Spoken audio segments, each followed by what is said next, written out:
I had the best time of my life. Really made me fall in love with Star Wars again.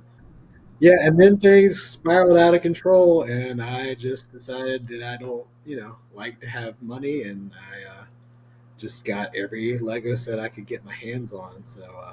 And that was one of the things I also loved about Celebration is there was no, I didn't have one conversation about like, oh, well, we didn't like this show or this movie, or the new stuff is not as good. Like, there was none of that. It was just Star Wars is a thing unto itself, and you enjoy what you like, and there's no judgment about if you like this, then your Star Wars is not as good as my Star Wars.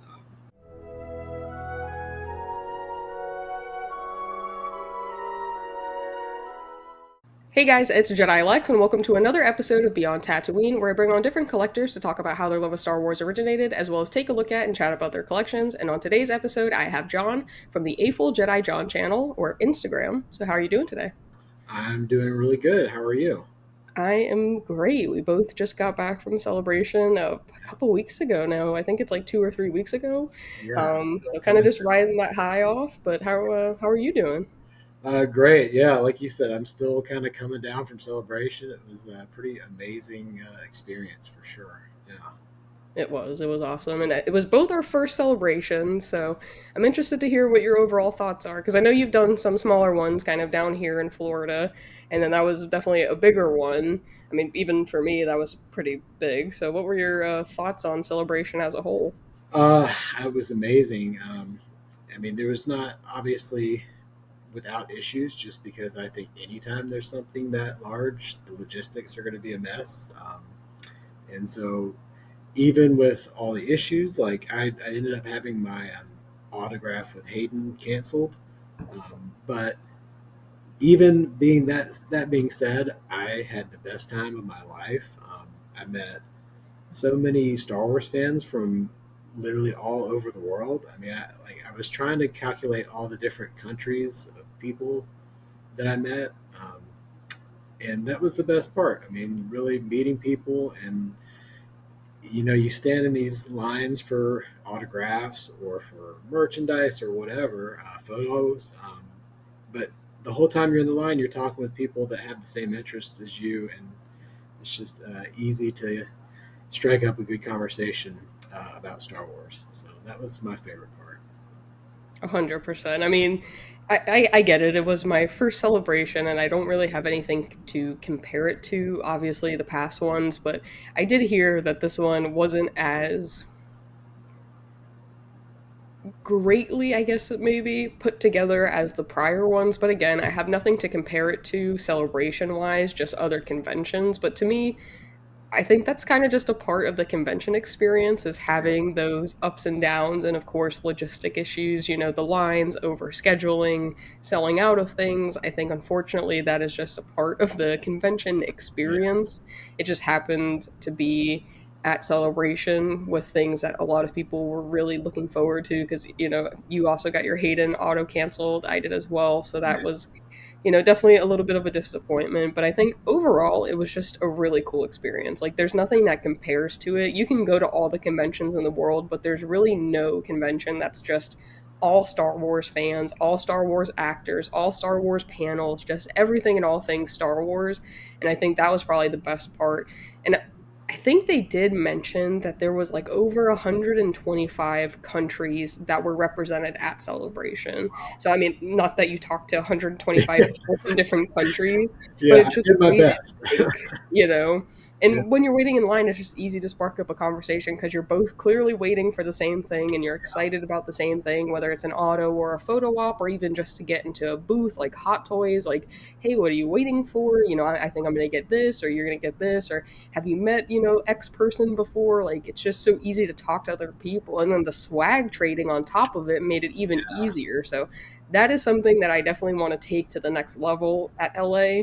I want to come more prepared when it comes to swag because I underestimated how big swag was. yeah, And I think I need to step my game up. So that's going to be my plan for LA is to have, designated swag for celebration. yeah. Agreed. I got a ton of like really cool patches and stickers, and I mean just all kinds of really cool stuff. Like I got somebody had been making origami like X wings, and so I mean it's Nice. just really stuff that you can't get anywhere else. I mean that's kind of the coolest thing that I had brought home from Celebration. So And I saw you posted. It looks like you did kind of like a binder. Like, how were you? Is that how you're displaying kind of all the swag that yeah, you? so I got like from when you're in school the little 3 ring binder, and I found some Velcro patch pages on Amazon. And then I just put all the patches in there, and then got some scrapbook pages, and put those in there, just everything all together. So it really came together. I really love my binder. It's kind of like the thing that I want to look at nighttime when I get that missing the celebration feeling. So yeah, Yeah, that's gonna be my goal. I'm off for the next few days, so I was like, you know what? I ordered some stuff to like kind of make a scrapbook, just because I had collected souvenirs and stuff from like when I was there and all the pictures I took, and I was like, I think a scrapbook, like just dedicated to this, would yeah, be really cool. And then I can put all my patches and all the cool little knickknacks and things that I got in there, and I thought that would be a cool way to display it. But I saw you posted something about it, and I was like, oh, a yeah, patch thing in a binder. That's pretty smart. I didn't even think about that. yeah. It came together pretty good, I think. Yeah. 100%, 100%. So, okay, well, I guess we'll jump into our first question. Right. What was kind of your origin story? Like, how did you get introduced to Star Wars? What was the first movie you watched? What really made you fall in love with the franchise? So I age myself here, date myself, but I watched the original trilogy, not in the theaters. I'm not that old, but I did watch them all when I was a kid. I was probably too young to really appreciate it, but I did have some of the original Kenner toys, which was super exciting. I would always, have different scenarios with Han and Luke and Chewbacca, fighting against Darth Vader. But it's a lot different these days. There wasn't like ongoing, like ever present thing of Star Wars. We had the 3 movies, and for a long time we didn't know if that was going to be all that there ever was of Star Wars. We didn't have the TV shows and the Lego sets and the amusement parks, and even Star Wars Celebration was not even a big thing back then. I don't know if it was a thing, but it definitely wasn't something that was mainstream. I think all there was maybe some books and comics that were kind of new Star Wars stuff, but like I said, nobody those were not mainstream at all. So Star Wars was just not like an ongoing thing. So we had the 3 movies, and then in the late '90s, they came out with like a VHS trilogy set. I think that was like '95 or '96, and I got that for my birthday one year, Nice. and I think I just watched them over and over and over. And then not long after that, they re-released the original movies in the theaters with the added footage, which is so controversial. But so of course I got to see them all in the theaters, which was awesome. And then a couple years later, what '99, the Phantom Menace came out, and I remember I was a freshman in college, and we went a big group of us to the midnight show, and it was just, man, it was awesome. It was more Star Wars that we had been waiting on forever. And I know at the time a lot of people had mixed reception of Phantom Menace, but I loved it. I mean, I loved it. The pod race scene, the fight between Qui Gon and Obi Wan and Darth Maul at the end. I mean, excellent. Just and so then, from there, it was still kind of like just movies for me until uh, I guess in the pandemic. Um, so obviously a lot later now. Hmm. I had a friend who had 2 of the Razor Crest Lego play sets, and he Nice. said, "Do you want to like buy one of these? I'll give you a deal." I'm like, "Oh, okay." I'll try it out. So I hadn't Yes. done Lego in probably, I don't know, since I was a kid. Hmm. And I loved it. I mean, I had so much fun, and it really got me. It was probably around the same time as The Mandalorian came out, and really, it just really made me fall in love with Star Wars again. I watched all of the Clone Wars. I watched Rebels. All those animated shows that I, was had skipped because they were, cartoons, Hmm. and just ever since then, it's just been something always constant Star Wars. And so that's kind of like the whole progression of my love and current Star Wars journey. Yeah, Yeah, I my dad actually still has the original VHS box yeah, that you're talking about, and I asked him if he would give it to me because that was actually the first way that I was able to like that's how he showed me Star Wars was we yeah, would put the VHS in and we'd watch it so that he still has it. And I don't know that he's willing to part ways with it, but I would love to have that like in my collection just to have. I mean, it's just sitting on his shelf, so I don't know why he wouldn't. But I do remember that box and like we still have it to this day. It's beat to hell, but yeah, we still have it and it's always cool to think about. But I do find it interesting because I do think a lot of people during the pandemic really came back to Star Wars, and I think the Mandalorian and Grogu, like that whole, well, I guess it really was just the Mandalorian at that point, really kind of reinvigorated a lot of people's love for it. But it also reinvigorated my love for Lego. Which is interesting that you also mentioned that because I used to build Lego all the time, and I was a casual like Star Wars fan. You know, I would watch the movies. I always would watch it if it came on. Like we were just flipping through the channels and we didn't know what to watch. We'd find Star Wars and watch it. And then during the pandemic, I was like, I'm just gonna buy some Lego sets off Amazon and start building again. And here we are, and it's become quite a thing. But you really didn't have much else to do, and it brought me a lot of peace of mind. And then while I was building, I would start watching. Like I rewatched all of Clone Wars, all 7 seasons, yeah, watched Rebels for the first time, and that really invigorated my love of Star Wars. Getting to see all that, and now it is kind of just a constant stream that we're getting, which is really nice. yeah, So. I'm glad we're kind of on the same wavelength when it yeah. comes to Sounds the like a pandemic bringing us back to Lego. similar journey for sure with Yeah. Star Wars and Lego. So that's really cool. Yeah. So that's kind of you built the Razor Crest, and then that kind of Yeah, started and your then things collection. spiraled out of control, and I just decided that I don't, like to have money, and I just got every Lego set I could get my hands on. So, but honestly, it's been a lot of fun, and like you said, it is very uh, peace of mind thing. Like it's very easy for me to sit down at night, and if I've had a hard day, it really puts me in a better place. Or I'm so this is like my work where I work from. I work from home. Oh, okay, yeah. My Lego room is right behind me here. So if I'm having a bad time at work or I just need to step away, I can just pop in there and look around, and it's like, okay, this is why I'm doing this job, and if I need some time, I can come in here, and this puts me in a better place. So yeah, 100%. I just feel like it's so like I get to a lot of people, including my sister. Lego is very stressful, but I feel the exact opposite when I'm building. Like I feel very relieved and relaxed, and I yeah, can just focus on putting the pieces together. And I enjoy watching, the set kind of come from one brick into a whole build. And yeah, it's just so fun. My sister finds it extremely stressful. I don't know why, but I find it very relaxing. And then I'll just put a movie on in the background, usually Star Wars, just so I'm on theme or whatever set I'm building. I'll try to like mirror that to something that I'm watching. And it brings me so much peace of mind. And it's just like a way to relax after a long day. Like I have no qualms about it. It's such inexpensive, but worth it to me in a way, yeah. hobby. Agree. So I'm with you. I'm with you. Yeah.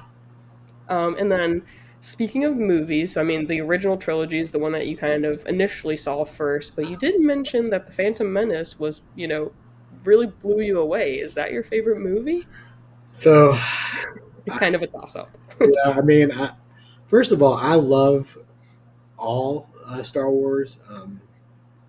I think it's all great, and that was one of the things I also loved about Celebration is there was no I didn't have one conversation about like, oh, well, we didn't like this show or this movie, or the new stuff is not as good. Like, there was none of that. It was just Yeah. Star Wars is a thing unto itself, and you enjoy what you like, and there's no judgment about if you like this, then your Star Wars is not as good as my Star Wars. So that being said, Return of the Jedi will always be my favorite. Just it's the first one I really remember watching.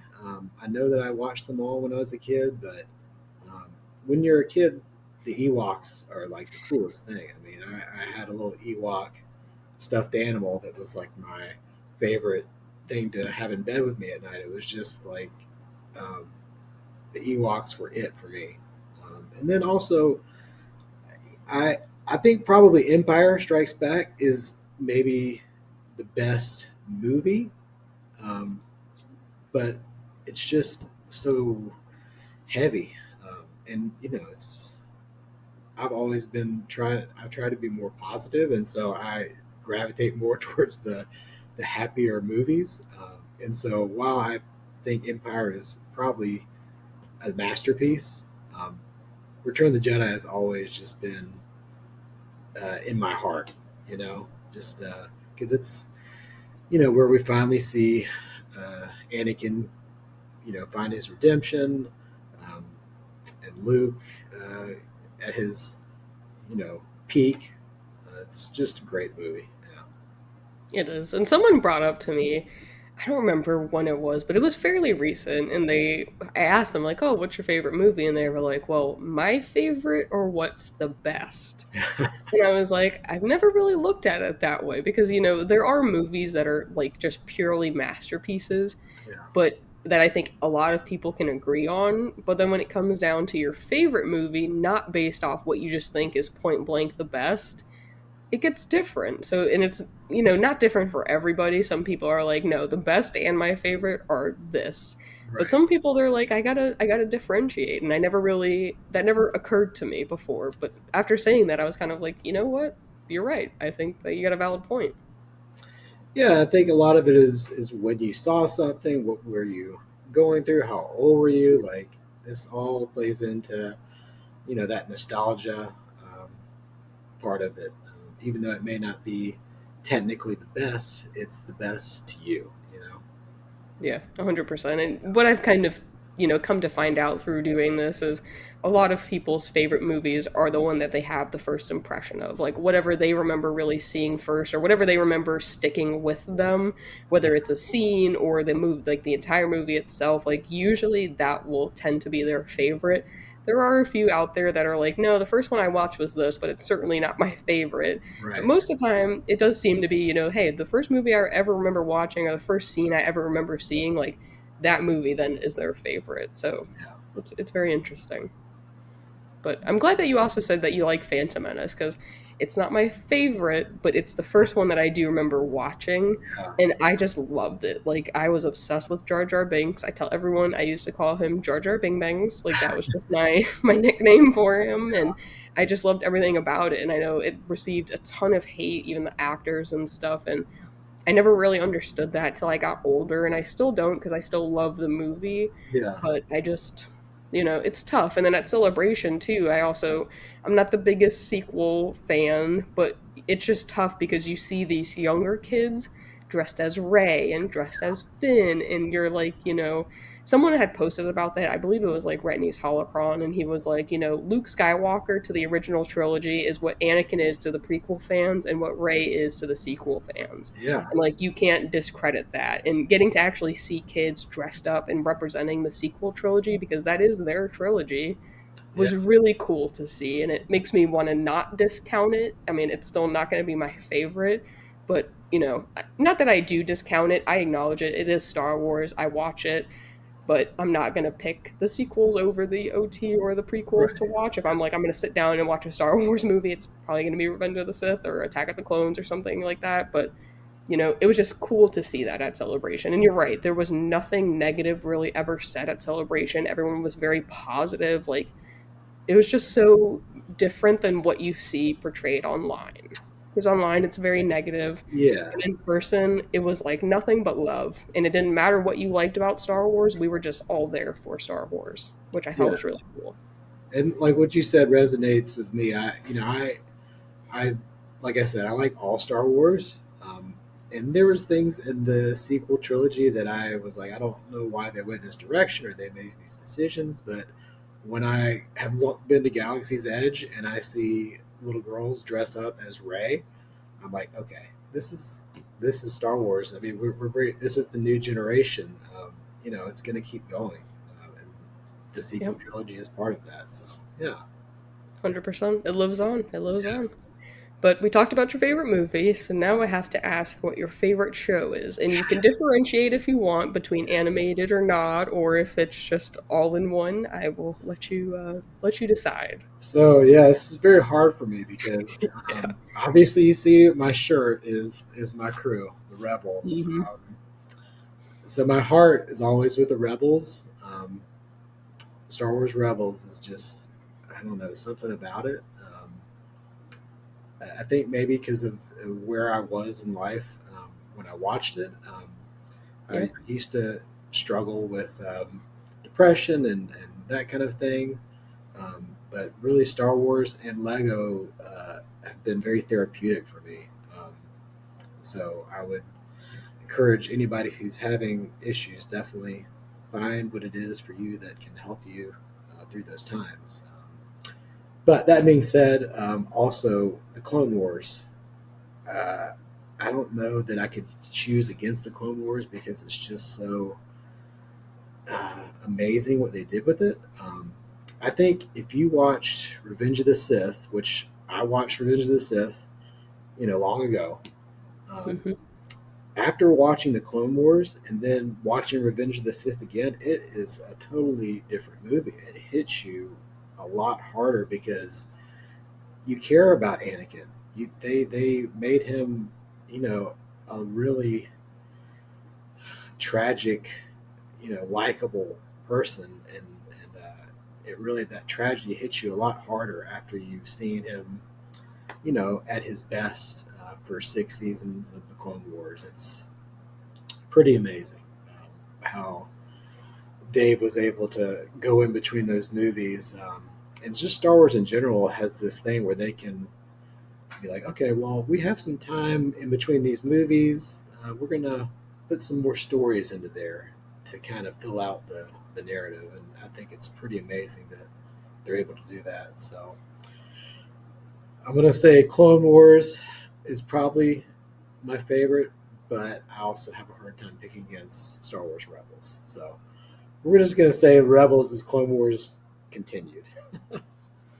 Yeah, I'm totally with you. I mean, I used to watch the Clone Wars like when it was out, playing on the TV and stuff, but I never sat through and watched it like front to back, Yeah. And then during COVID, I finally sat down and I rewatched all 7 seasons like thoroughly just back to back, and I was like, man, like this is just great. And then I was like, you know what? Like what's next? And I saw Rebels. And then I watched Rebels and I fell in love with Rebels. And I have such a hard time picking between Clone Wars and Rebels. So I'm very similar to you. I don't know that I can put one over the other. I mean, maybe depending on the day, I might be feeling more Clone Wars than Rebels, Yeah. but to me, they're just so good. Like I can't really put one over the other, and it's hard. Like I mean, some days I'm like, oh, I'm gonna put Rebels on, or oh, I'm gonna put Clone Wars on, but like at the end of the day, I think that they are both such good stories and very different, like Yeah. very different, but different in a way that makes me appreciate them. So I do also have a very hard time putting Star Wars like Rebels over the Clone Wars. Yeah. Well, So it's so interesting because at the time, I knew obviously who the characters were in Clone Wars because I'd mhm. seen the movies. So I know Anakin, I know Obi-Wan Kenobi, I know the Jedi. Um, I didn't know the extent of the clones. I think that's one of the best things that Clone Wars does is make you care about the clones. Um, Yeah, 100%. but then Rebels, I didn't even know who these people were. Like all these weirdos on this shirt. I'm like, I have no idea who those people are. Like Like, what does that even mean?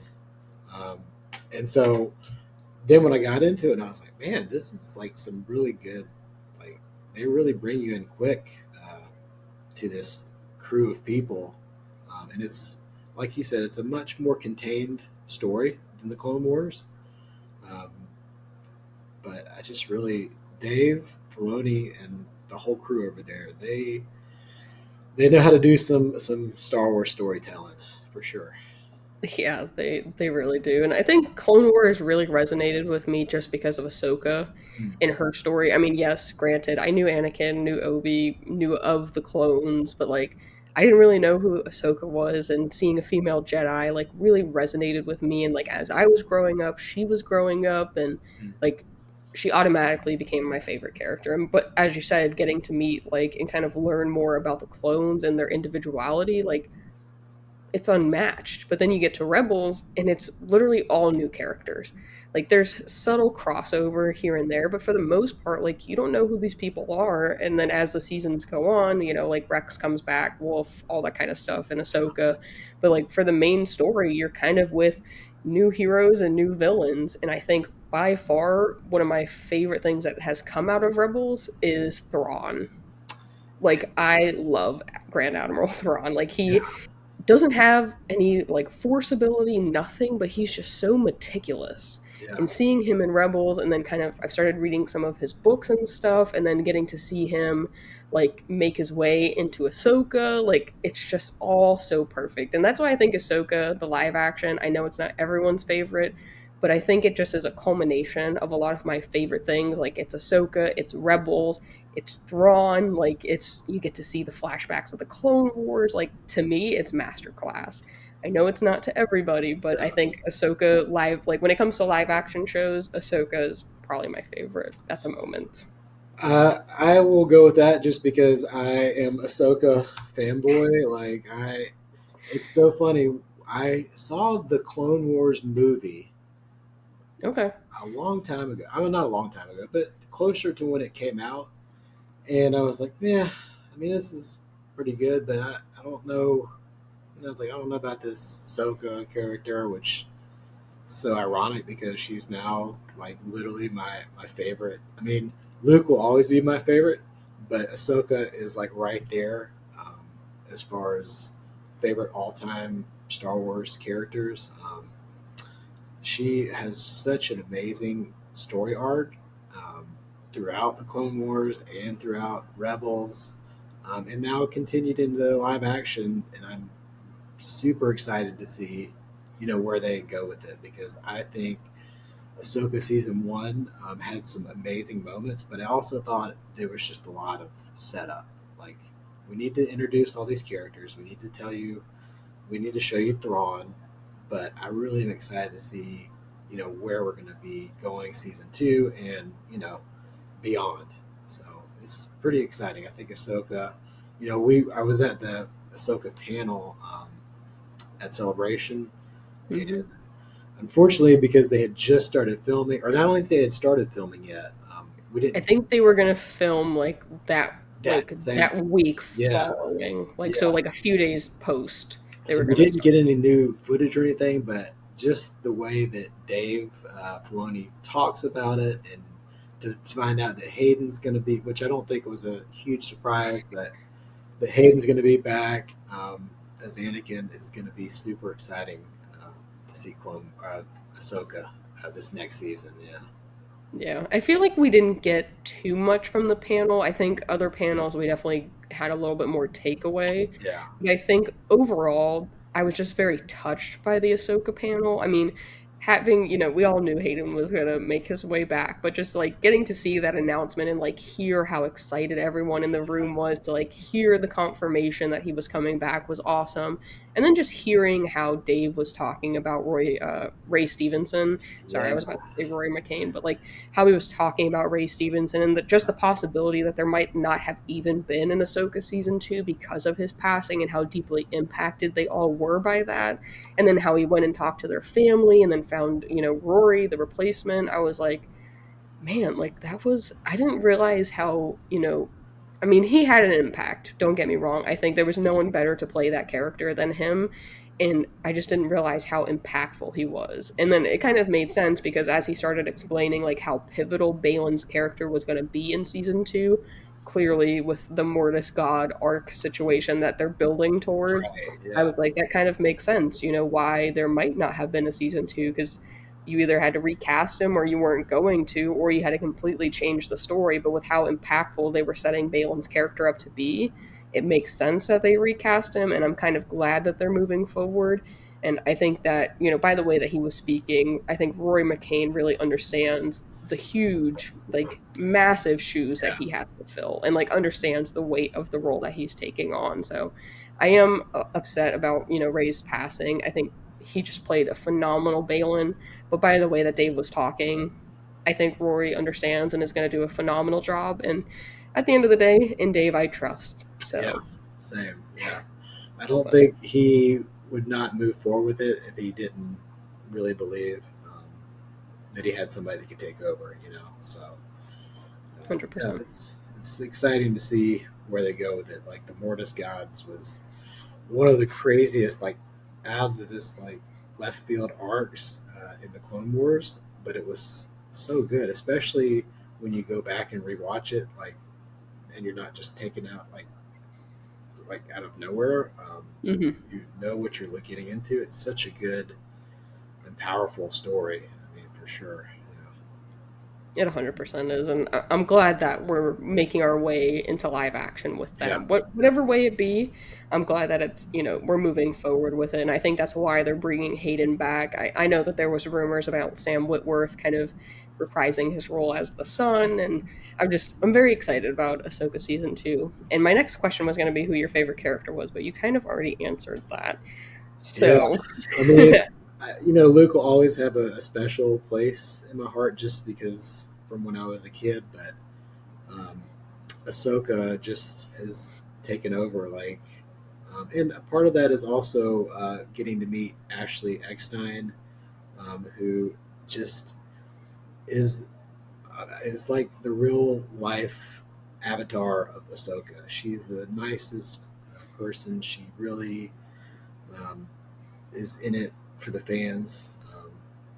Just an incredible experience to meet her. So yeah, yeah, I've met a few people, actors and stuff, but no one that is nearly as passionate about the character and the role that she plays and the impact that it has.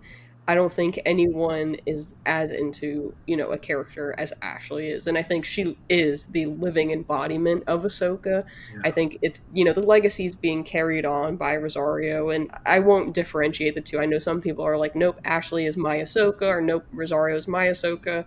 They are both my Ahsokas, but Ashley is the one that initially made me fall in love with Ahsoka and the character, and just the embodiment and all of the things that she does for the community is like insane. And it just makes me appreciate that character and Ashley as a person more. And she continues to. Like, in her and Rosario's relationship is so great. Like, I love everything about Ahsoka, but Ashley 100%. Like, if you guys haven't met her, I highly recommend it. If you have the means, please do. yeah, Probably one of the best experiences I've had meeting any actor, voice actor, anything. Just highly recommend yeah, for sure. definitely. Yeah, one of the But best experiences of my Star Wars journey. I mean, my journey in life, in overall, I was able to attend like a meet and greet breakfast with her at MegaCon. okay, so you did end up doing that. I Yeah, think you told me about that actually. and she was just so gracious and took time with everybody, and just a real like person, like not. I don't know. It's hard to explain, but she just was. I felt like I was talking to Ahsoka. I mean, obviously we know Ahsoka is a fictional character, but that doesn't mean that it can't have a profound impact. You know. Oh, it 100% has a profound impact, and she's such a lovely person. And she even will like kind of snap into and out of character and stuff, Yeah. and like kind of recite some of the quotes and stuff. And it's just so cool. Like just meeting her, Yeah. it, probably one of my favorite memories so far. But my last question before we take a look at your amazing collection is what are your thoughts on Tales of the Underworld so far? Because I know we got to see the first episode at Celebration, and I know you've only watched the first half, the Asajj arc, but what were your thoughts so far?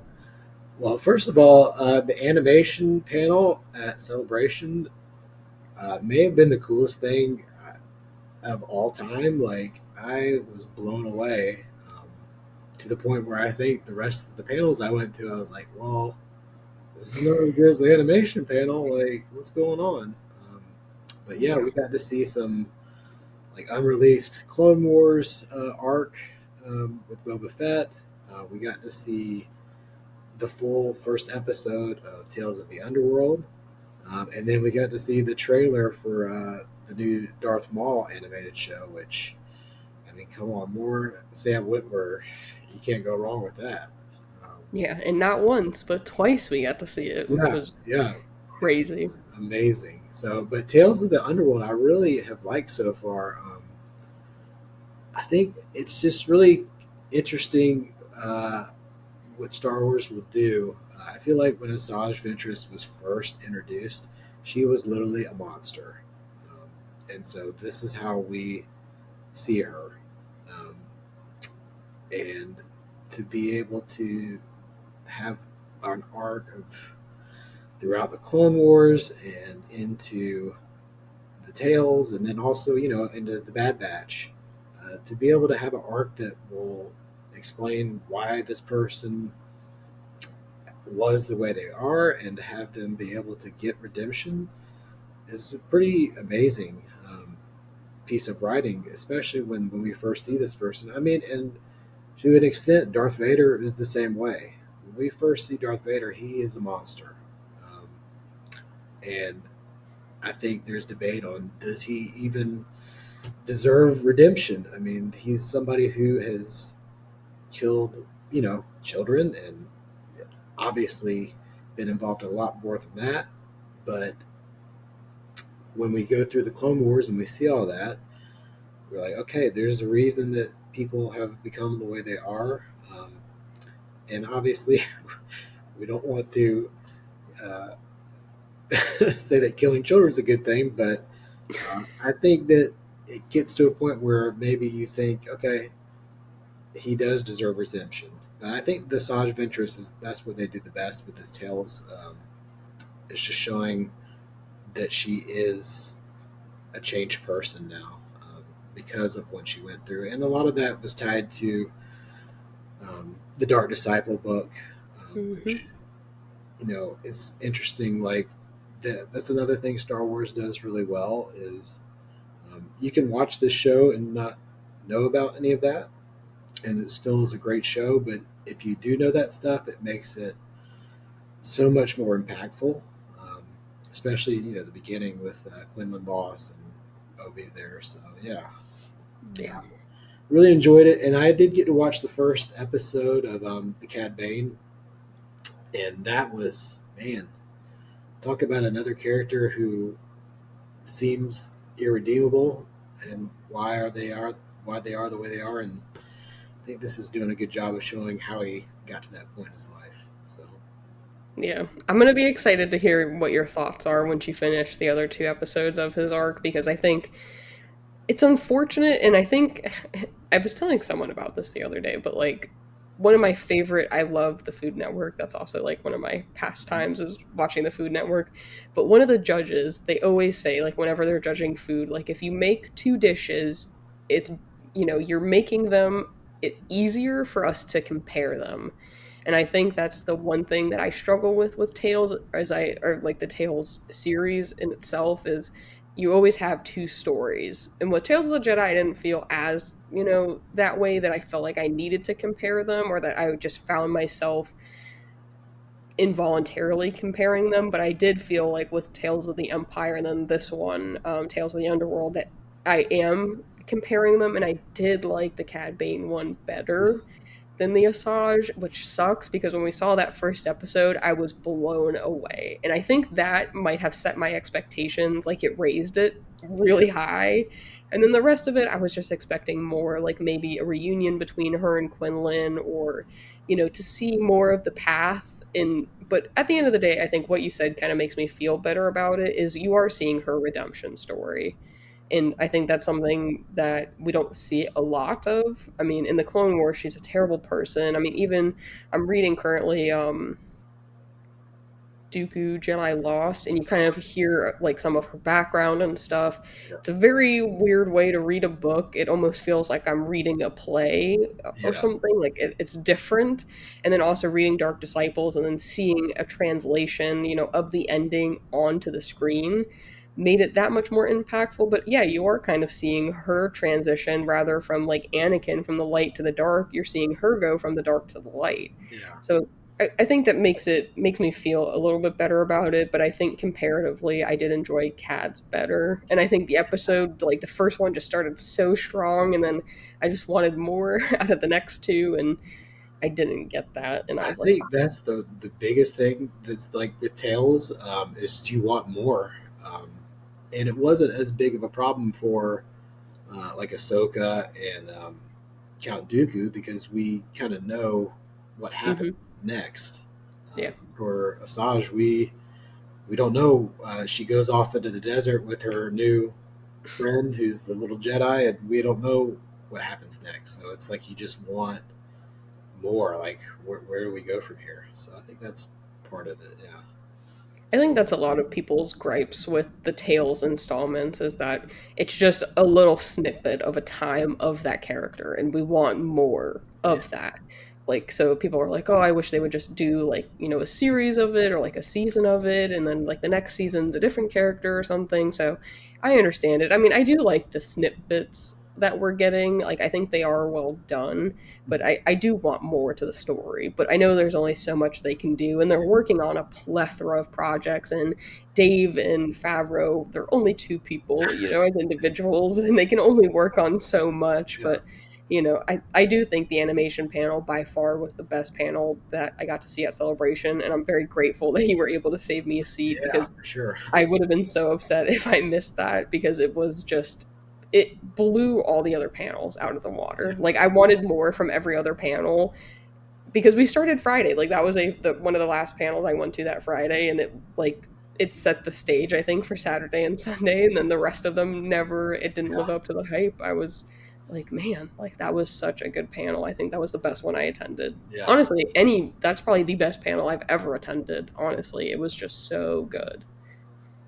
Yeah. I mean, it was next level. I mean, it was everything they did was like upping the ante. And then when they showed that trailer for the Darth Maul show, I'm like, oh my gosh, this is like I was like getting chills. And then when Sam Witwer comes out and he's like, show it again, I'm like, oh my gosh, just Yeah, amazing. Yeah. I mean, I yeah, think that's other than like the meeting people, that was probably the highlight of my Star Wars celebration for sure. yeah. Totally understandable because I feel the same way. It was so good. But you did send me some pictures of your collection, so I'm Yeah. gonna pull those up. Hopefully, yeah, that looks good enough. Yeah.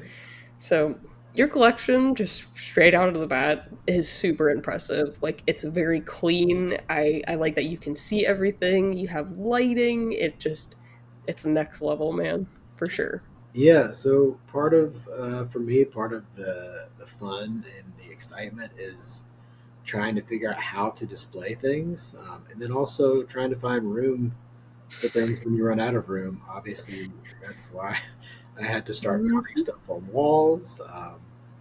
But it's and then I recently that little island in the middle, that's a new addition because I had just run out of shelf space. But trying to display things and not make it look too crowded, but just to kind of group things also in the same kind of genre or time period or movies or shows. It's kind of a part of the fun of it to me. Of having a collection is the display. Yeah. Yeah, I say that to people all the time. I say there's two parts to collecting. There's the actual, physically or, online going and hunting for, the collectible, whether you're going to a convention, you're on Whatnot or eBay or whatever you're trying to do. There's the part of obtaining the collectible itself, and that's fun in itself. But then there's the second part, at least to me, is how you display it. And I think how it's cool to see how much pride collectors have in their collections. And that's why I love doing this. And everyone goes about it differently, whether they display it by time period, so it's chronologically, or they're like, I just like these group of characters together, and that's how I do it. Or sometimes there's just no rhyme or reason because they want, different things to stand out, and Yeah, then adding the lights, having the different, shelving units, even just different stands for, your collectibles and stuff like that. Like there's a whole other side to collecting to me, and I always say, there's two parts to it. Some people only do one, some people are able to indulge in two, but the people that do, I really love talking to and looking at their collections because it's just it's so much fun. And it gives you ideas too about like what you could do for your collection yeah, or vice versa, and yeah, I just love it. yeah. It's a lot of work, I think, but it's Yeah. not work because it's fun. And I think I told my mom yesterday on Mother's Day. I said, I think my room. I finally got my Star Wars room all um, sorted out. And she goes, "Well, yeah, but you're going to change it next week." And I'm like, "Yeah, probably so." It's a I have constant it sorted evolution. out for now. Yeah, it's a constant evolution because you just like, oh, well, this might look better over here, or I got another Lego set that I need to try to work in somewhere. Um, but it's a lot of fun just to try to almost curate this collection of goods that I've acquired. Yeah, and then everything has a story too, and that's what I like about Legos too, because you have to like actually build them. Like you're Yeah, not just taking them out of the box and they're ready to go. Like you got to put time in to build them. Like there's just, I mean, yes, when you take stuff out of the box, a lot of the time, like times like with the hot toys and stuff, you can pose them and do stuff with them. But like I feel like with Lego, you really have to put a lot of effort into them to begin with, and then you can display them. yeah, So, but yeah, I'm totally with you. It's a constant evolution, and then as soon as you think you got it right, you're like, well, maybe yeah, this would be better this way, or oh, I just picked this setup, so now I got to rearrange the entire room to fit this one piece in, and then yeah, it's a constant evolution. So, I mean, I'm glad that it's in place for now, but I know that that'll change. yeah. And then I had a question about those Lego minifigures, the big ones. They Yeah, look 3D printed they are. from where? Because I would like to either print my own or find some. So I got these from a whatnot seller, and Okay. I, as with most things, my introduction was I saw the Ahsoka big fig. I'm like, well, I'm gonna have to have that. And then I think his next figure was Hera. So I'm like, okay, so you're just gonna get every person that I have to have, and so then of course I had to get the whole Rebels crew. But yeah, those are 3D printed and from a whatnot seller, and yeah, he's actually a really good guy. Like we've talked a bunch, online. So yeah, I'm excited to have those as kind of like a highlight of the collection right there. Because obviously Yeah. that's like my Rebels area, which I've said is like a special uh, piece of my heart was with the Rebels. So yeah, Yeah. It's like a rebel's shrine, yeah, as you could, essentially. We've seen a lot of those in Japan, lots of shrines, and yeah, this is your yeah. This temple. is my So, shrine now. but the pieces that you have holding up the Lego sets on the walls, are they like Lego stands, or were they like pre-purchased and like able to be mounted kind So of thing? the wall mounted sets, those are also like 3D printed, Okay. um, and they are kind of each one of them is 3D printed, designed to support specific UCS sets.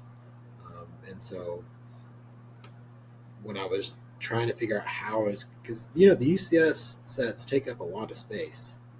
They They're hard sure do. to figure out how to put them on a shelf. So being able to get those up on the wall, I think they display really nice, but also it saved up a lot of room. So yeah, Yeah, 100%. That's like my biggest thing. As much as I want them, I just don't know where I would put them. But I do like that, putting them on the wall, and then you can kind of display them as if they're kind of like flying a little bit. Like it gives it a little bit more movement. So that's actually a really good idea. I like that. Do you have all of the UCS sets? I have no, I have all the ones that I could easily, not easily, because that some of those were not so easy to get. But there are certain sets that I would love to get um, that I don't know if I ever will. Um, but who knows? A lot of these you just keep an eye out for. Um, I found that some people always want to sell, so you just have to be kind of at the right place at the right time. Um, my UCS Death Star, both the Death Star 2 and the playset one, I was able to just find a good deal on. Um, and so I was able to pick those up. But yeah, it's um, like you said, this some of these sets are a lot of money, but the good thing is like they hold their value. So I'm not They planning to ever sell any of this, but if I ever needed to, I can get my money back. Um, Right. I think you can get your money back and more because it almost seems like they not only hold their yeah, value, but they do, as soon as they're retired, like they immediately increase in value. Either, I mean, clearly, if they're in box, never been built, obviously, with anything, they're going to be more right. expensive. But even out of the box built, like, even if you just have the instructions and the figs, like, you can still make, your money back and more with Yeah. Legos. Not I can't really say that for a lot of the other collectibles, Right. especially Funko nowadays, but Lego, it seems like they really hold their value and more Yeah. over So time. there, to answer your original question, there are some UCS sets that I'm still on the hunt for. So Okay. maybe one day. Gotcha. Yeah, it's a work in progress, Yeah. especially with those because they are fairly expensive, and then as I was just saying, if they've retired, they it gets even more Yeah. expensive. Yeah. So understandable. Yeah. That's where it all started. Um, those are my original Kenner figures, and you can see R2D2 has seen some better days. I don't know what Yeah. happened to him, but he went through some adventures, that's for sure. Listen, he's got stories to tell. Yeah. Beep beep. I was going to ask if those, because you had mentioned earlier that you had gotten some of the original Kenner figures, and I was wondering if these were the original ones that you had. Because sometimes a lot of people, they're like, unfortunately got rid of a lot of the stuff that I had, and I've had to like recollect them to add, to my adult collection now. But some people are, lucky enough that they saved some of them. I was not, but I was wondering. These are these are the ones that I had when I was a kid. They were in a box in an attic for, years and years and years. And I just happened to be going through some old stuff, and I went to a box and I found these, and I said, okay, well, I got to have these Yeah, now.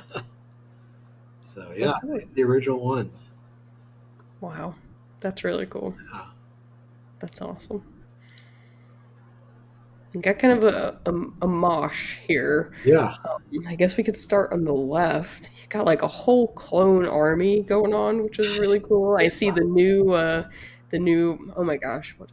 The, It's not the slave one, but yeah, it's the Jango Fett Starship, yeah, Spitfire or something. Yeah, I don't know. Yeah, fire spray, maybe yeah, something Fire Spray. like that. Yeah. Okay, Um, yeah, so yeah, I've gone through different phases during my collecting, and I think for most Lego Star Wars collectors, you go through a phase of army building, a clone army, and so this is my clone army building phase.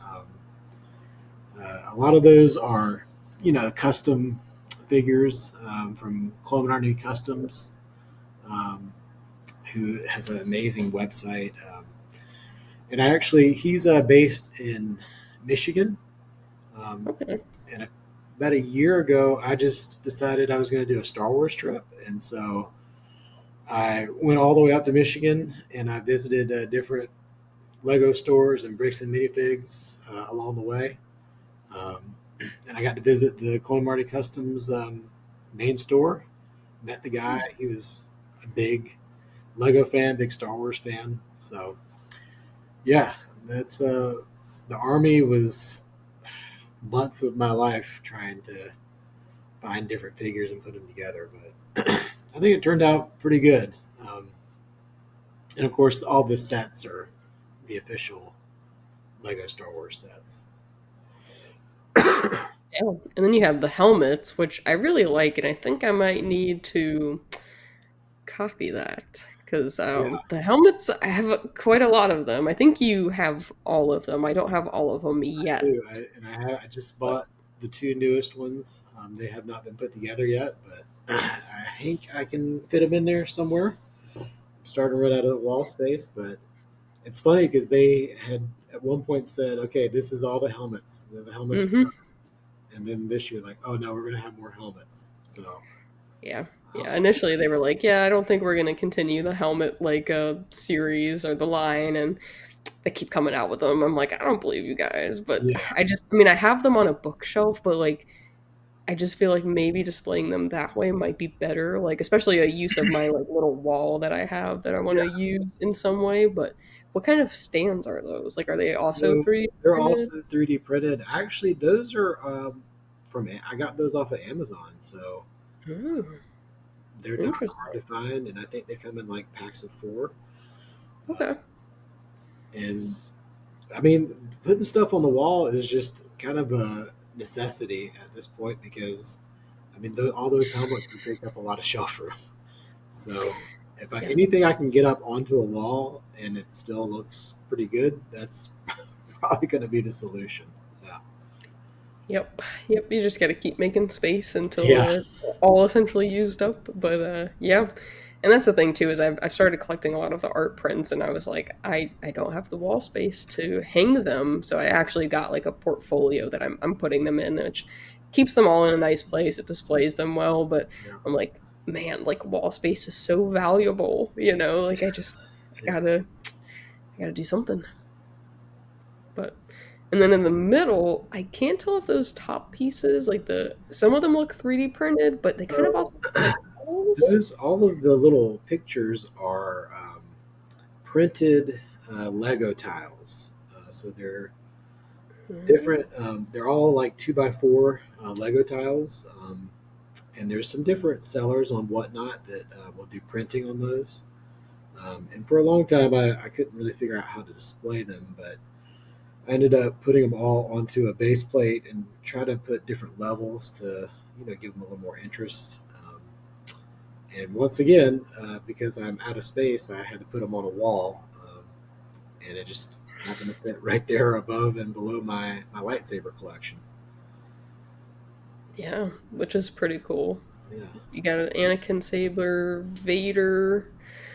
The Uh, bottom one I don't recognize Bottom though. one is my saber that I built at Galaxy's Edge, Okay, okay, makes which sense. was a Makes sense. very special experience. Like if you want to ever see a like grown man like go back to his childhood, like building that saber, it was quite an amazing experience. Like you really felt like I'm building my lightsaber right now. So yeah, it was awesome.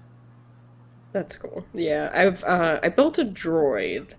I Mhm. haven't built a lightsaber yet, but I have some other ones from like some other companies like NeoPixels and stuff, and I really want to build one for the experience, but I know that the quality for what I'm paying for, I can get a Yeah, better quality saber, so I'm always at like a toss up. Like, do I just use that money and buy like a good quality lightsaber, or do I use it and like, have that experience? yeah, So at some point, I think maybe for like one of my birthdays, I'll go build myself a lightsaber, and that'll be my gift to myself. But yeah. I want to have that experience. But I'm always like, well, for like maybe a couple bucks more, I can get this NeoPixel.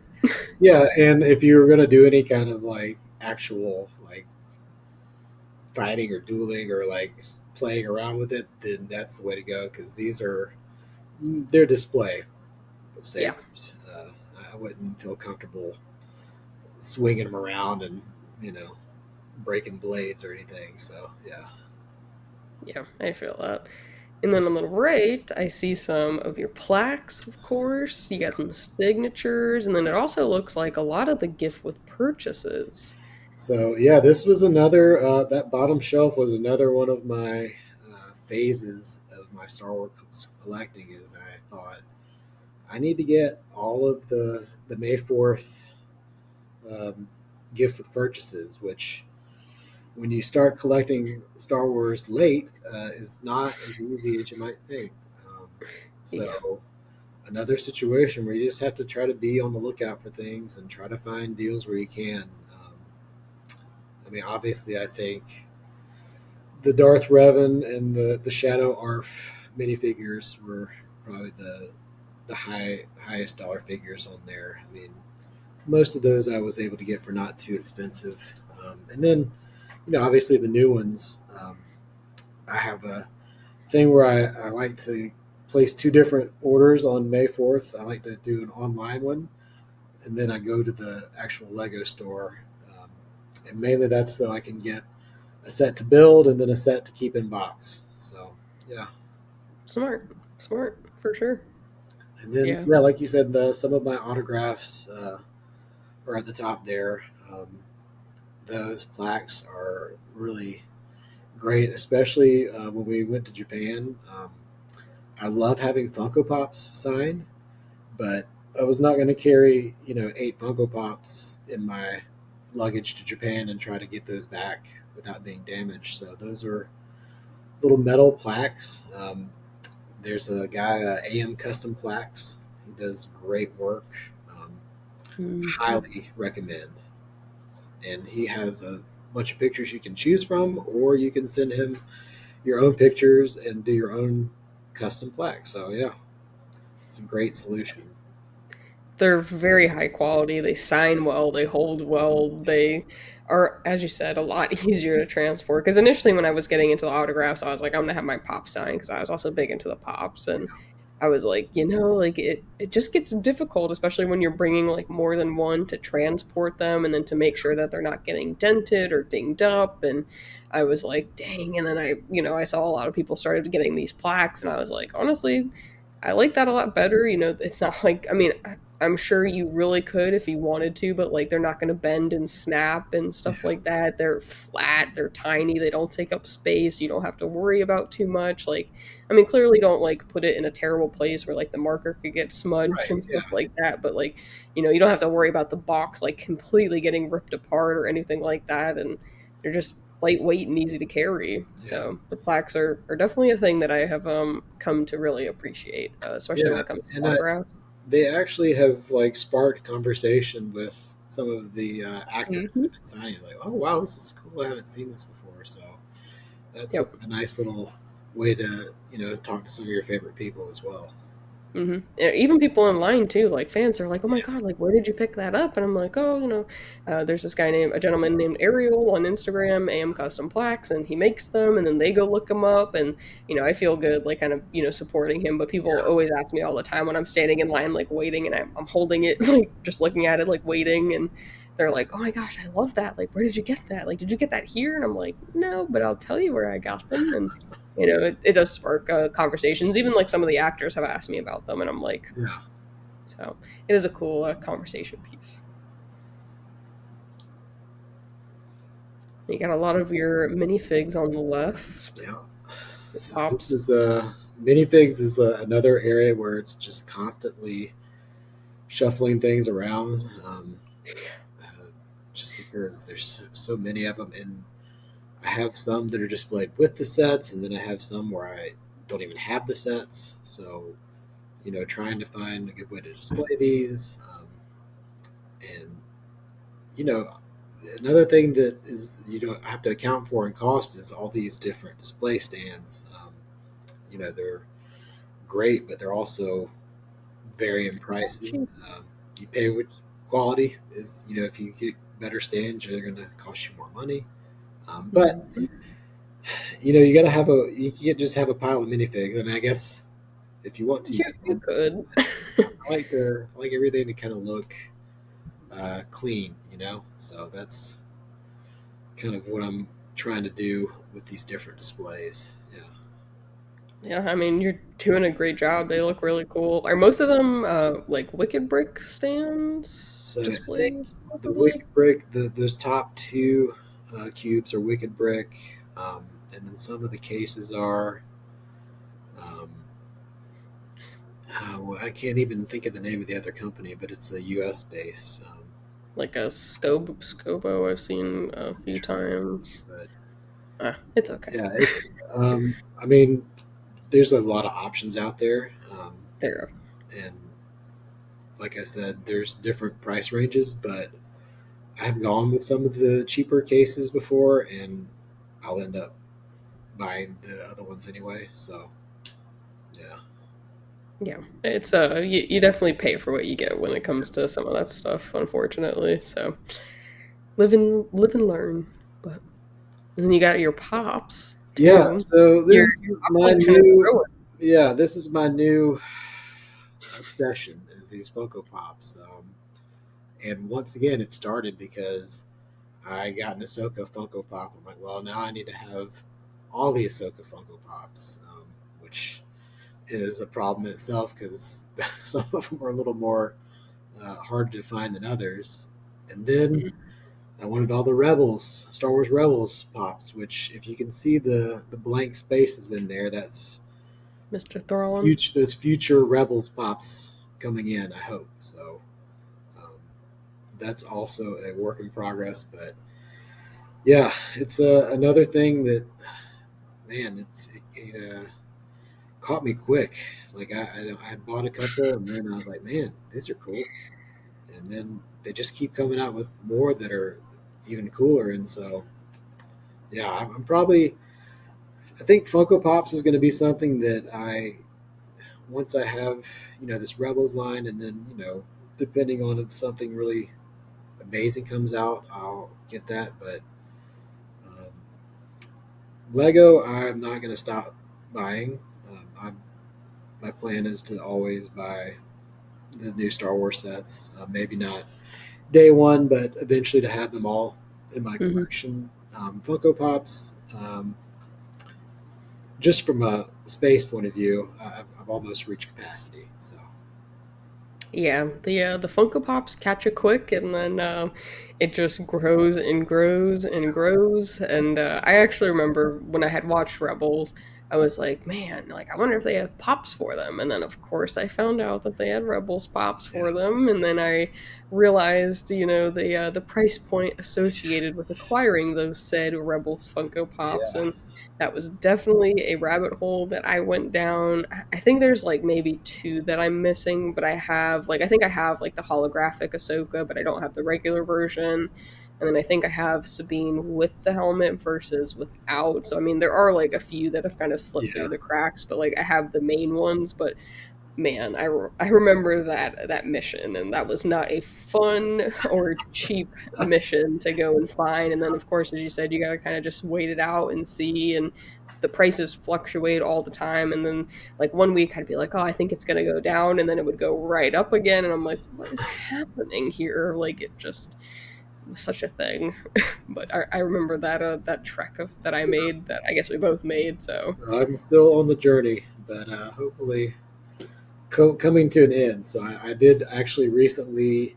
It's not in the picture yet, but I did recently get the Thrawn nice. 170, number 170, which is like the one that used to be like a OG. lot of money, and then new Thrawns came out, and it's still not cheap, but it's less than it used to be. So, yeah, Yeah, the I remember when I got that one. That was like the last final piece that I felt that I needed, and I was like, ah. And then like fast forward a few years, and then they started releasing more Rebels all right, pops, and I was yeah, like, all right, this is gonna be like a never ending thing. But I feel like I have most of them, so that I think the Rebels pops will always be ones that I'm gonna add to my collection. But yeah. I think overall, I've had to slow down on the pops just And because there's it some just Rebels it's pops that I exhausting. would love to see. Like, I would love to have like. a blind Kanan. Yep. I mean, just if we could have the scene of blind Kanan, Hera in her prison jumpsuit. I think Sabine and Ezra were in like disguise. Like, if we could get Hmm. that collection of pops from the one of the greatest scenes of Star Wars history. I mean, one of the most saddest, but um, if we could get that like collection of pops, I would buy them in a second. So yeah, Yeah, I said I've always wanted like the blind Kanan, but like maybe a Chase variant where like he has the mask on. We're yeah, getting lots of Ezras lately, you're getting a lot of Ezra's, and I love Ezra, but but like I want some more Kanan. I want some more Hera. Like, yeah, yeah, so yeah, there's that. And then I think the right one is kind of the table, but it looks like that you just added, but it looks like you have a lot of like the MIDI scales yeah. pop. So I've got the midi scale ships lined up there, and I think I've got that whole line. The hardest one to get was the what was it? The frigate, not the frigate, but the one that was like the San Diego Comic Con uh, release. But then they ended up not having Comic Con that year because it was the pandemic, and so they ended up Mm, releasing online. But there was still like a it's the third one in, which is what's that? yeah, I don't The remember. Nebulon frigate, Nebulon B frigate. So, Gotcha. but most of those, are more recent, so they were not as hard to get. Now, behind that, the Ewok Village was like the hardest thing for me to get. I looked forever for an Ewok Village that I didn't feel terrible about paying for, and so I was able to finally find one that was about 75% complete, Okay, that's not bad. and kind of buy extra parts on Bricklink. So it's still missing a couple of little accessories like the little catapult, but I love it. It's a great fun set from obviously my favorite movie. So yeah. Yeah, that is a cool one that I'd like to add at some point, but it is an expensive one to find, especially if it's like mostly or almost all complete. Yeah. But yeah, that is a cool one. I always see it in person. I'm like, oh, that would be so cool. Then I look at the price tag. I'm like, Yeah. yeah, I don't know that it's that cool. But Well, and it's one that's like if you get it in box still, it's got it's from the time period of what they call brittle brown, which means like those brown bricks. I mean, I'm sure Lego fans know from that time period, yeah, they will snap on you in a second. And so it's almost, I found it sort of halfway built, which I kind of liked because I didn't have to worry about snapping pieces. So yeah, the sets like that are hard to find, but I was happy I was able to acquire one for sure. yeah, that is a cool set for sure. And then kind of got some more of the bigger sets, which that almost looks like on the right picture, like the third shelf, fourth shelf down. That looks like one of the store displays. It is. So that is from a Toys R Us display. Oh Um, wow. I went to a toy fair here in Jacksonville, and I walked in and I was like, "No, I'm just gonna browse," and had not planned on spending a whole lot of money. And then I saw this, and I'm like, "Okay, well, I have to have that." Like, and so thankfully, the guy was a super nice guy, and I was able to do some trading. So I traded in a few sets that I had that were not Star Wars related that I had thought about building, but I had still in box. Um, and so we were able to come to a reasonable agreement on that. And I think I got a pretty good deal. And yeah, I love it. It's actually, then I had to go buy this specific shelving unit because this whole piece is way, way too big for any kind of shelf. Yeah. All my other shelves are like IKEA, but this was not going to fit on any. IKEA shelf. So I was able to find some like garage type shelving, and it fit in perfectly. So And it came with all the sets, and it looks like figures yeah, so with it. it's from the Force Awakens, and it's got all of the minifigures from that first line, and then Wow. a Tie Fighter and the Millennium Falcon, and those are all. I mean, they are like nailed or glued down in there, so you can actually turn that thing upside down, and nothing will come apart. So it's Interesting. yeah, That's pretty cool. And then I like above it you have the vendor with the oh my gosh. They're not interceptors, are yeah. they? It's the They intercept. are? Interceptors? Yeah, okay. I always forget what the name of those are, but I think that's cool that you kind of have that the opening scene kind of set up there. Yeah, and that was another one of those stands. I think that one is from Wicked Brick. They have the stands that you can kind of display it at an angle, and it just looks so cool. I did Yeah. that, and with the Star Destroyer up top. Um, some of the install, especially on that Star Destroyer, installing those stands is kind of nerve wracking because it's like Hmm. you're really taking pieces off of the for structural stability, and so it can be a little bit nerve wracking. But I just think the final result is fantastic. I mean, it just gives it just an extra layer of movement and displayability. I just love it. Yeah. It also makes space too, I feel Yeah. like, because then it's kind of like elevated a little bit, it's turned, so it's not like it's just sitting on the shelf itself, and then you can kind of put stuff around it, or vice versa. So I do like I started picking up some stands more recently, and I do like kind of just the functionality that it gives the ship, even though it's just still kind of just sitting there, but it kind of like looks like it's flying, or it gives that it allows you to also kind of display some of the ships, like where they like you can put the wings down or open the wings or turn it, and stuff that you can't really do if it's just like sitting on the shelf itself. So there's that. Yeah.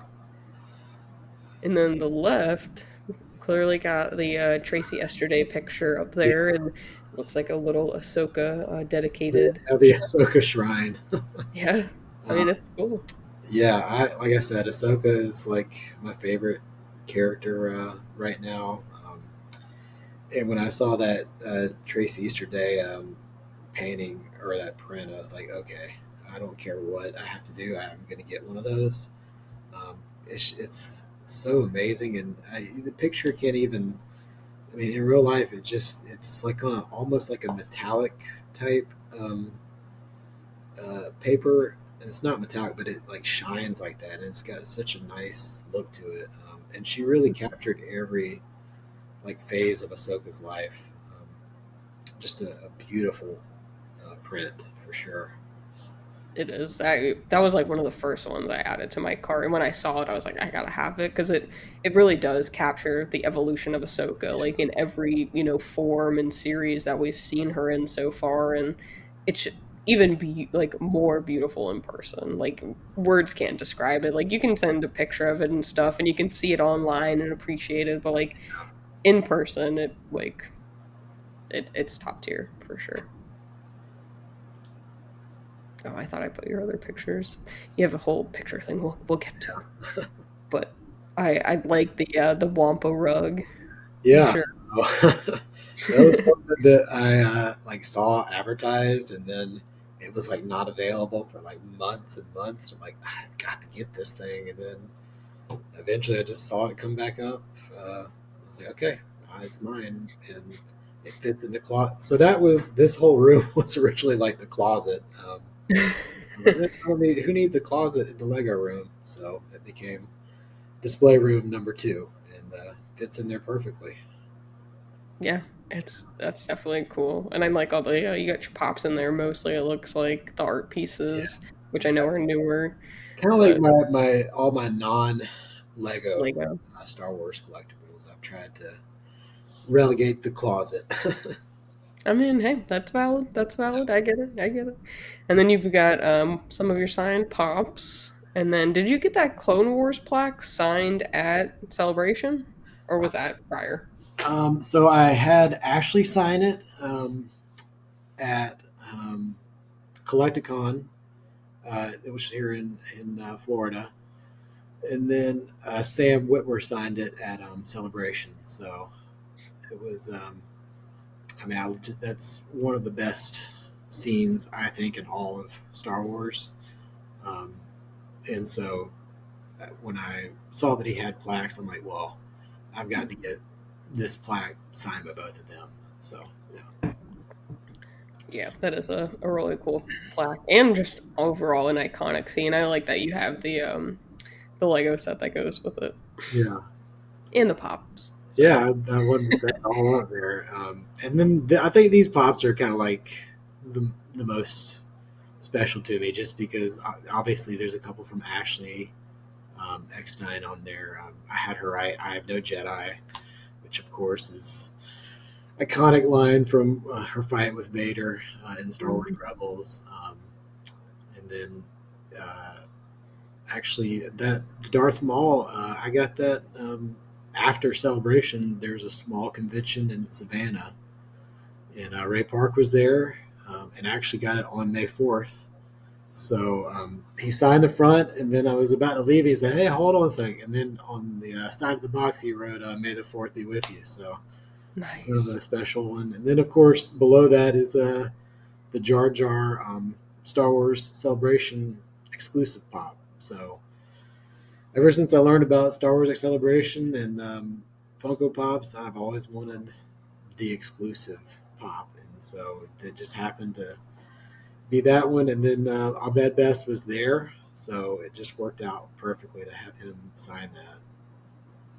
Yeah. And then, of course, Ashley likes to travel with Matt and James from Mhm. Clone Wars, and so to get them to sign as well, their pops, all super nice guys and gals for sure.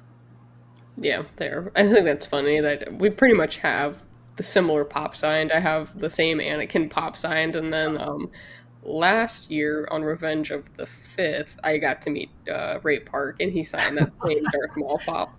Yeah, So nice. that's funny. But then you got some other art pieces on the right. One I know one of them is definitely from MegaCon, from the Yeah, panel for yeah. sure. That's Danny Haas, who also did a celebration piece that I have in another picture. But yeah, the top left. Um, but those other two, if you go uh, the top two left, the Hera and the Ahsoka, Hmm. um, those are colored pencil drawings that I found a girl on Instagram. She goes by Art by Maria, and she does commissions sometimes, and she is incredible.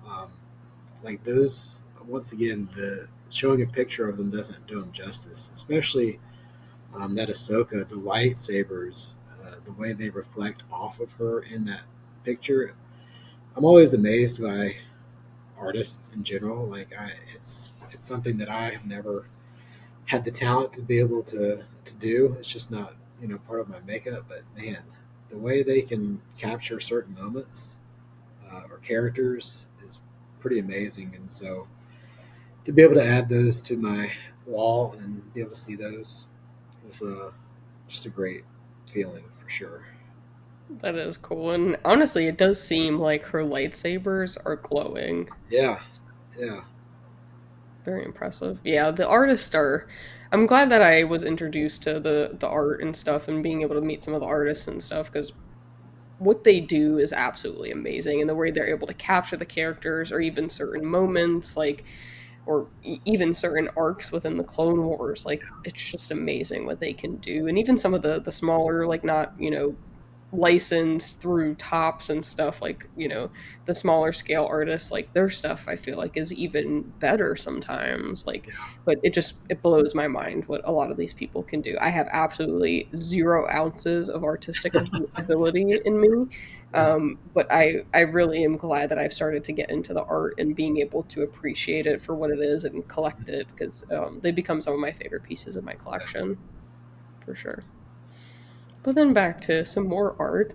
I know Yeah. a lot of those are from Celebration, but that middle, I believe you created. because So that is yeah, not a piece this that they is had.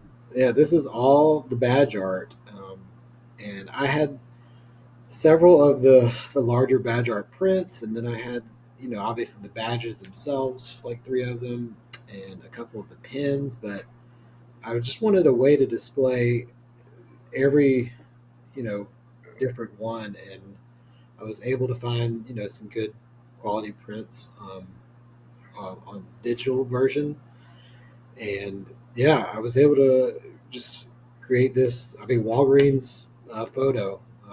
They offer the ability to do collages, and yeah, I mean, it turned out a lot like really good. I mean, the artist for these, it's mind blowing. These are some of the best artworks like that I've ever seen. I mean, just the way he captured the different characters and was able to translate them into a more Japanese inspired style is pretty incredible. I mean, every one of them is breathtaking. Yeah, And they're all like so unique. Like, yeah, and it's all different characters, and the more you look at it, the more that you see. And I was very impressed with the badge art this year, and honestly, just like the art overall. But I did really like the fact that you have these like iconic characters that you're now kind of seeing, take shape in Japanese culture and tradition, and have their flair on the classic characters that you know and love. And honestly, I thought they were all super impressive. A lot of the art did, like the posters at the Celebration store were sold out. I was able to get the Vader one, surprisingly. I thought that one would have been gone for sure. But the one that I really wanted was the Anakin and Obi one. I thought that was such a cool one. yeah. So I actually had that as my background on my phone for like months leading up to Celebration, just because it's so dynamic with those two. yeah, I mean, obviously, it captures one of the most pivotal scenes in the whole Star Wars arc. So yeah, and even just like the Ahsoka one, like they're just all cool. Like the more I look at them, it's just yeah. like, And I got a couple. I have the Vader T-shirt and the Ahsoka T-shirt. oh, nice, So nice, okay. yeah, but Yeah, the line to get the shirts was like over an hour long, and I was like, yeah, it's that the celebration lines is not a joke. It's a real thing. yeah. And I mean, you had to wait to get in, and then had to wait once you were in the store, Yeah, and then by the time you got up there, they were like, "Oh yeah, we've been sold out," and I was like, "Oh, yeah, love that." Love that. Like the fans, I really wanted to get a fan, and we'd been waiting in line. And then we got up there and they were like, "We're sold out of the fans." And we were like, "Oh, like my heart sunk." I was like, "Man, but it's okay. Live and learn. Live and learn." And you got some of the mechs. Do you have yeah. all of the So mechs? yeah, these are the mechs, and this is like I'm not much of a mock builder. Like I don't really build my own stuff a lot, but I found that the mechs are a great way to kind of just spark your creativity. So these are the base mechs with my own kind of additions, and it's kind of something that I'm like, wow, this is actually pretty cool. I think I did a good job with doing some different things with like translating different aspects of the characters and kind of beefing up the originals. Yeah. For sure. Yeah, they look really cool. I like what you've done with them. You got some other sets. I see you have the Jabba's Palace with the Rancor at the bottom. I Yeah. haven't found the Rancor set. That's the one that I'm looking for because I would like to add it to my Jabba's. But I see you also have the Vader's Castle, which is one that I really want. Yeah. That was, it's just such a striking and different set. I mean, Yeah, from kind of an obscure thing that we only see for like 5 seconds in the in a yeah, movie. But yep, yeah, it's a great looking set. And then, I mean, the main thing for this was that top row is the the main ending of each of the original trilogy. I mean, the trench run, and then the I am your father, or no, I am your father, and then of course the duel, the Death Star. I mean, just iconic moments, and I really feel like Lego does a great job at capturing these. Yeah. Yeah, I love the diorama sets. I'm upset that we haven't gotten any like Revenge of the Sith ones yet. Yeah, I think everybody was really hoping to get the Palpatine's arrest in the diorama form, which maybe one day we'll get it.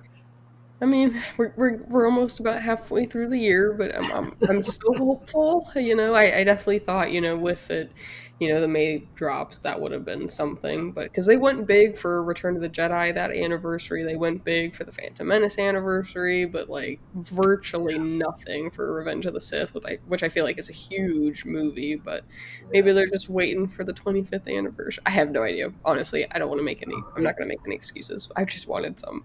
Yeah. Well, it's funny because I with Revenge of the Sith, you know, because it's a kind of a heavier movie and a darker movie. It's not one that I rewatch all the time.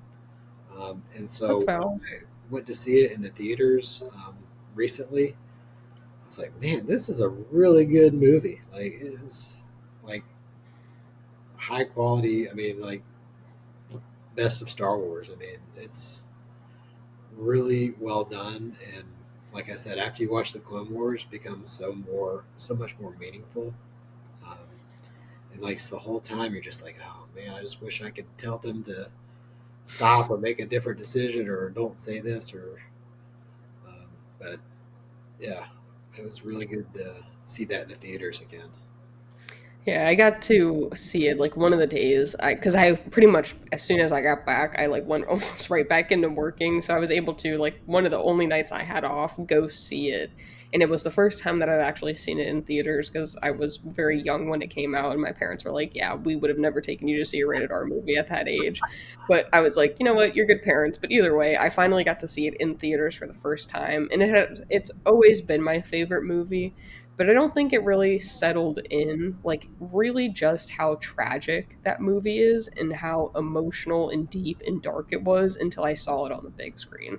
I don't know why it took me seeing it on the big screen to really realize how emotional and just like just really emphasizing the downfall of Anakin. Like even just that one scene that like really stood out to me seeing on the big screen was like when Anakin's like in the council room and you can tell that he's looking out at Padme and then he starts like tearing up because then she's also at their apartment or like house or whatever like looking at him like across Coruscant. And I was like, man. And then he still made the decision to go and do what he did, and Yeah. I was like, man, like, but that scene just stood out to me, and I was like, man, like, this is really a sad and tragic movie. Like, I've always just said it's my favorite, that I love the duels, but I've never considered how, you know, really emotional it is, and seeing it Yeah. on the big screen, like, kind of really brought that to the forefront. So, Well, it just as a great tragedy should be, there's so many little moments where if one thing could have gone just a little bit different, it could have been avoided. But that's, I mean, that's the making of a great story. And I remember this from to go back to this that VHS that came out in '95.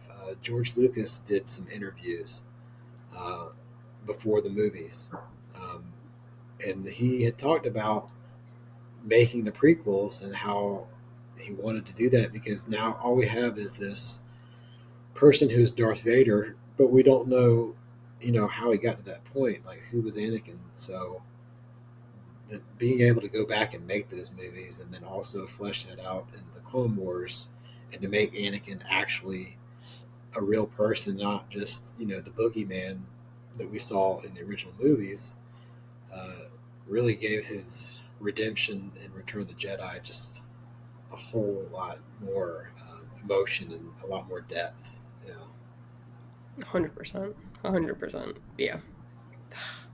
Such a good movie. I'm so glad it came back in a theater. I feel like that just needs to be like a May the 4th thing. Like every year they just bring the movies back in for yeah, like a week that would be or great. something, you know. Like I don't think I could do it if they played like all 9 of them on the same day. I think that would be way too much. But like maybe each day they just did like a special showing. Like I think that would be really cool, Yeah, but I think it needs more than just the anniversaries. Like I think they just need to yeah. I come back think into every May the theaters. Fourth we have like Star Wars like week and maybe two or three movies a day. Yeah, Yeah, that would be cool. That would be really cool.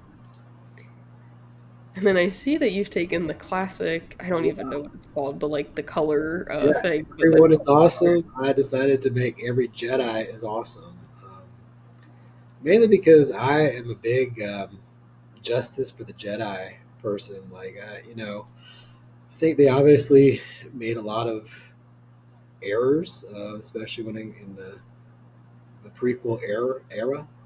Hmm. But I think a lot of some people have put a lot of hate their way, but um, they held the galaxy together for 10,000 years, and I think they always tried to choose the right thing to do. I think as I've gotten older, I will sometimes ask myself, like, would this be something a Jedi would do, like when I'm getting irritated in traffic, or if I, you know, uh, what if I, found like some money on the ground, like what would a Jedi do with this? Like, trying to be a better person, I guess, and a lot of that is because of, the influence of Star Wars in my life. That's very wise. Yeah, Very wise. I don't Very know, wise. but I should anyway, start calling that's you Yoda. every Jedi is awesome. So yeah. That's true. And then of course it wouldn't be a Lego collector's collection if there wasn't just a whole bunch of brick separators. Yeah, I have so many of those things, and it's like, okay, I need to find a way to display these, and so I turned on my inner HGTV and put them in a jar. Yeah, Yeah, I think I have just like a bag, like a Ziploc bag, just like almost filled to the brim with like brick separator. I'm like, gosh, like I don't. I've seen some people they like turn them into things and stuff. I'm yeah. not I mean, nearly that there's some creative. creative things out there that I've seen, and I'm like, okay, this is good enough. Yeah, I think it looks good here in this jar. Yeah. Actually, thanks.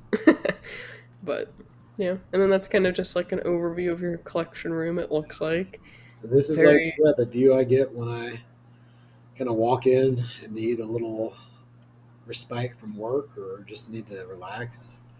Just come in here and take it all in. Yeah, and there's a lot to take in. I would be there in there for hours, I think, just looking at everything. I don't know how I wouldn't be able to go back to work, I think. I would just stand there. I'd be Well, like, I actually, do get guys, stuck in follow there me. sometimes, and then I'm like, okay, I probably should get back to work so I can pay for all this stuff. Yep, yep, yep. Yeah, yeah. I mean, that's pretty much why I work is to fund my collection, unfortunately, these days. So, but it is what it is. And then there's I Yeah, love the Rebels mural. yeah, that's my crew there.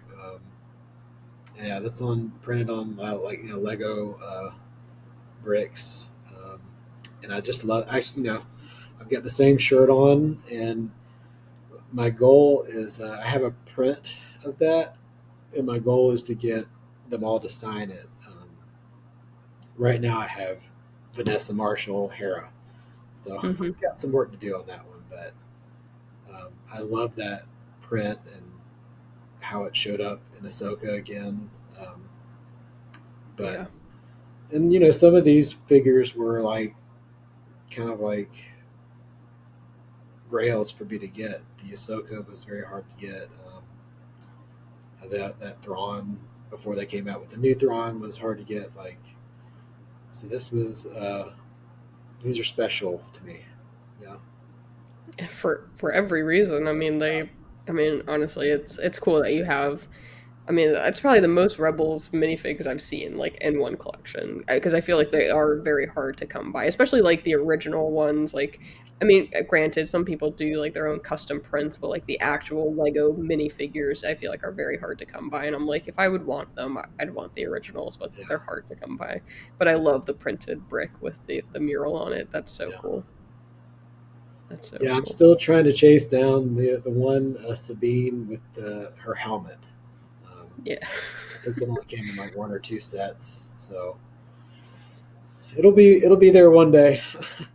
Patience. Yeah, Patience is key when it comes to collecting. And then the last one is your clone armies, the last picture that you sent me, which is really cool. I like that you have all the different legions and or battalions kind of Yeah. together and stuff. So yeah, a lot of this, like I said, was from Clone Army Customs. There's obviously some, you know, official figures mixed in there, but I just had this thing where I wanted to try to get one of each division, and kind of have them all separated out in their ranks, and then of course put the Jedi out in front there. I like that you have Ahsoka with hers and Anakin with his, Obi with the 212th. I like that a lot. And then it looks like you have on the right. Oh, this is the Commandos. Yeah. Yeah, I was like, is that? yeah, But it's like hard to tell in the picture, but I can see the handprint of the one, and yeah. I'm like, that has to be. So you talked about Star Wars books. I'm actually kind of reading through the Commandos books right now. Um, it Nice. follows the Omega Squad and Delta Squad, and I think you talked about this on another with another person, but a lot of those books are not technically canon, but I think they just fit in so well. And with what Dave Filoni's doing, he's taking a lot of Legends material and working it back into canon. So um, I think just because something is not canon doesn't mean it doesn't resonate and really ooze Star Wars. Yeah, I think it was Grayson that I had on last time, and we were talking, and I was like, honestly, I could really care less if it was canon or not canon. Like, it's Star Wars, and I just like reading Star Wars. Of course, as long as it's a good story that I enjoy. I mean, there are some added benefits if it is canon, and Right. but I enjoy reading. Just I mean, it's reading Star Wars books has got me back into reading, and it's something that I now enjoy doing. And like I'll do it at work and stuff if I have some downtime or even just like read myself to sleep. But I think just reading Star Wars, it's Star Wars. Like I Yeah. really don't care too much for it being canon or not canon. Like if I enjoy it, I enjoy it, and that's all that matters to me. But everyone is different in their reading journey and what they're Yeah. looking for and stuff like that. And I understand. My cousin is all about reading the canon books and only canon books, and I'm like, I just feel like you're missing out, you know? Well, But if you just read canon, that would take you a long enough time anyway. yeah, Especially with all yeah, the High Republic stuff they have. So I do a lot of the audio books on Audible. Um, so if I'm, you know, walking at the trail or at the gym, it's definitely something I just have on.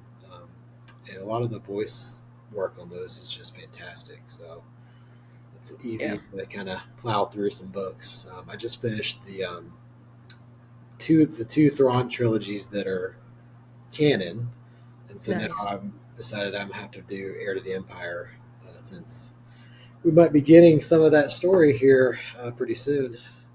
Yes, the Heir to the Empire trilogy Yeah. is. I'm on the second book that I actually kind of put aside when we joined Nikki's book club, but I need to finish that because clearly with Ahsoka season 2 when that comes out, I want to be all caught up just in case, just in case. But like it was the first book was really good. I like zipped through half of the second book, so I need to finish it. But I really enjoyed it. Like just Thrawn, Mara Jade, Luke, like it's Yeah. all the OG players, like plus Thrawn, which I just love, and Yeah, it's really good. The Thrawn books, they really give you a better appreciation for just his character and how formidable he actually is. So a lot of the books that I just read were from like the Clone Wars era, and when he was with the Ascendancy, outside, Mhm. the Star Wars galaxy. Um, yeah, some really great books, and Timothy Zahn, man, he can write some books. I mean, he knows Thrawn, and he's created quite the character. Yeah, yeah, yeah. It's Timothy Zahn is such a good writer. I'm a huge fan of him. He's probably one of my favorite authors so far. Not that I've read that many books, but like I really enjoy his storytelling and just I feel like I'm in Star Wars when I'm reading it, which I don't always get with other books. Yeah. So, but those were all the pictures you sent me. And before we wrap up, I have two closing questions. Okay. My second to last one is, what is your favorite piece in your collection? Oh, geez, that's like the hardest. Um, so I think for different reasons, but one of my favorite pieces is my play scale Razor Crest because it was my first Star Wars Lego set, and that's where it all kind of started. Uh, it's not the best Star Wars Lego set, but I love it, and it means a lot to me just because of it started my journey. But I mean, I love all of my stuff, but non Lego, it's probably some of my signature stuff, just because especially with like that Ashley Eckstein signed pop, I can think back to that meeting with her, and her take. She takes so much care just in signing. Like she really has like an amazing looking signature, and she signed it in a way that was going to fit exactly with the pop, and she was very mindful about the pen being the right pen, and it was she knew that it would be a special thing for me, and so that made it special for her. So that's kind of those two things kind of stand out. Okay. Honestly, I thought you were gonna say something like Rebels related, like the figs I or. know, I know. I, Yeah, I mean, I love them. I love my Rebels figs, but those things, I don't know. There's certain things that have, I guess, more sentimental value than the monetary value. Yeah. understood, understood. And then my last question is, since this is a collecting based podcast, what piece of advice would you give to new collectors or other collectors out there? I mean, there's a lot of good advice out there. I mean, obviously, having a budget, collecting what you like. I mean, these are all good things. But I would say, for me, just don't compare your collection to other people's. I think obviously I love having access to so many people's different collections online and seeing what people have. But we all have different priorities. We all have different spaces. We all have different budgets. Just start collecting small or collect big, but your collection is your collection. You don't have to justify it to anybody, and you don't have to compare it to anybody. Just enjoy what you have, and I think it's just something special about when you find that piece that really speaks to you, or certain pieces that speak to you. Um, and it's more than just an item. It's the whole process. It's the getting it, finding it, displaying it. Um, yeah, I guess that's the biggest thing is just make your collection your own and don't compare it to other people's. That is some really good advice. I don't think anyone has said that yet. Yeah, I might might stand corrected, but I think that's the first time someone said something along those lines, and that is some very good advice. So, but I appreciate you coming on. This was so cool getting to chat with you, especially yeah. post Thank you for having celebration. Look me. at your collection. So, Yeah, I've loved sharing my collection with people, so I'm excited to see. Hopefully, people will enjoy it. Yeah. oh, I'm sure they will. But before we jump off, can you tell people where they can find you? If you have anything upcoming to be on the lookout for, maybe your next builds. Who knows? So I'm mainly on Instagram, AFall Jedi John, um, and that's where I post all my Lego stuff, my Star Wars stuff. Um, I've always got Lego builds going on. So right now I just finished the Jango Fett Starship, and I'm gonna probably do the helmets next, so I can get those mounted up on the wall. Gotcha. Yeah, Okay. Well, again, thank you so much for coming on. It was really great getting to talk to yeah. you. Thank you so So, much for having me. you're welcome. And I will see everybody in the next episode. Bye, guys.